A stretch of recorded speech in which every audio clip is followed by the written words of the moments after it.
হজরত আবু হুরায়রা রাদিয়াল্লাহু আনহু থেকে বর্ণিত, তিনি বলেন, রাসূলুল্লাহ সাল্লাল্লাহু আলাইহি ওয়াসাল্লাম ইরশাদ করেছেন, মহান আল্লাহ বলেন, যে ব্যক্তি আমার কোনো উলির সাথে শত্রুতা পোষণ করবে, আমি তার বিরুদ্ধে অবশ্যই যুদ্ধ ঘোষণা করব।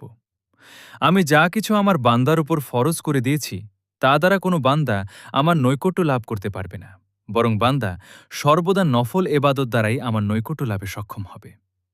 অবশেষে আমি তাকে ভালোবাসতে থাকতে থাকি, এমনকি আমি তার কান হয়ে যাই, যার দ্বারা সে শুনতে পায়। আমি তার হাত হয়ে যাই, যার দ্বারা সে স্পর্শ করে। আমি তার চোখ হয়ে যাই, যার দ্বারা সে দেখতে পায়। আমি তার পা হয়ে যাই, যার দ্বারা সে চলাফেরা করে। আর সে যদি আমার নিকট কিছু প্রার্থনা করে, আমি তাকে অবশ্যই প্রদান করি।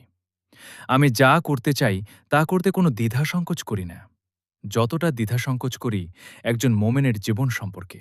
কেননা সে মৃত্যু অপছন্দ করে, অথচ আমি তার কষ্ট অপছন্দ করি।